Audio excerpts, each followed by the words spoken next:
Favourite serials இனி டிவிக்கு முன்பே சன் நெக்ஸ்ட் ஆப்ல ஜாலியா எல்லாருக்கும் முன்னாடியே பாருங்க. இப்பவே சன் நெக்ஸ்ட் ஆப்பை டவுன்லோட் பண்ணி சப்ஸ்கிரைப் பண்ணுங்க. ஏய், அவர் மனசுல பட்டதை ஏதோ பேசிருக்காரு, அவ இல்லன்னு சொல்லிருக்கா. அதனால உனக்கு என்ன? ஏன் இடத்துல இருந்து பாருங்க, அப்ப தெரியும். இந்த குடும்பத்துக்கு பாரமா இருந்துட கூடாதுன்னு குடும்பத்தை விட்டு பிரிஞ்சு போயிடணும்னு நினைச்சவரு நீங்க.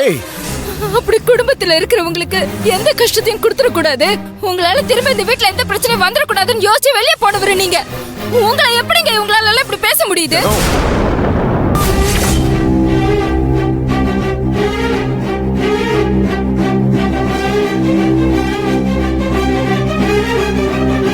எனக்கு இப்பதான் தோணுது, நீங்க அப்ப சொன்னப்பவே நம்ம இந்த வீட்டை விட்டு வெளியே போயிருக்கணும்.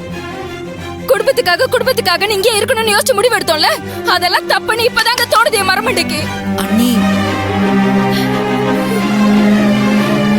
எனக்கு இந்த எண்ணம் வந்தவங்களுக்கு நாளைக்கு இந்த வீட்டுல வேற ஏதாவது தப்பு நடந்தா கூட அதுக்கு ஏன் புருஷன் தான் காரணம்னு எல்லாரும் சந்தேகப்படுவாங்க.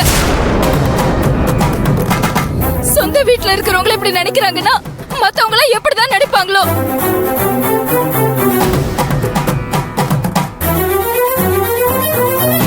உங்களுக்கு இந்த வீட்டுல இருக்கிறவங்க கொடுக்கிற மரியாதை அவ்வளவுதாங்க. உங்களுக்கு மரியாதை இல்லாத வீட்டுல என்னால எப்படி இருக்க முடியும்? இல்லடா, தேவையில்லாம பேசிக்கிட்டு இருக்கா. மாப்பிள்ள, நீங்க உள்ள போங்க மாப்பிள்ள, நான் பாத்துக்கிறேன். இல்ல விடுங்க, பரவாயில்ல.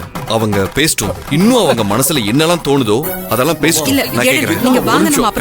இரு. இது ஒரு சின்ன விஷயம், அதையே இவங்க இவ்வளவு பெருசுப்படுத்துறாங்கன்னு எனக்கு புரியல. எதுப்பா சின்ன விஷயம்? இதுவே உங்களை ஏதாவது சொல்லி இருந்தா கையில சும்மா விட்டுருப்பாளா? இல்ல கையில தான் ஏதாவது சொன்னா நீங்க சும்மா விட்டுருப்பீங்களா? அதே மாதிரி ஏன் புருஷன் எனக்கு முக்கியம். அவருக்கு ஒண்ணுனா என்னால சும்மா இருக்க முடியாது. எங்க உங்க புருஷன் உங்களுக்கு முக்கியம் தான், நான் இல்லன்னு சொல்லல. ஆனா நான் என் மனசுக்கு தோணுனதை சொன்னேன். அதுவும் என் பொண்டாட்டி கிட்ட என் ரூம்ல பேசிட்டு இருந்தேன். முதல்ல நீங்க நாகரிகம்னா என்னன்னு தெரிஞ்சுக்கோங்க. நாங்க ரெண்டு பேரும் பேசினத நீங்க ஒட்டி கேட்டிருக்கீங்க, அதுவே முதல்ல தப்புங்க. ஆமா, எனக்கு வேற வேலை இல்ல பாருங்க. புருஷன் பொண்டாட்டி உள்ள என்ன பேசுறீங்கன்னு ஒட்ட கேக்குறதுக்கு. எவ்வளவு சீப்பா பேசுறீங்க தம்பி.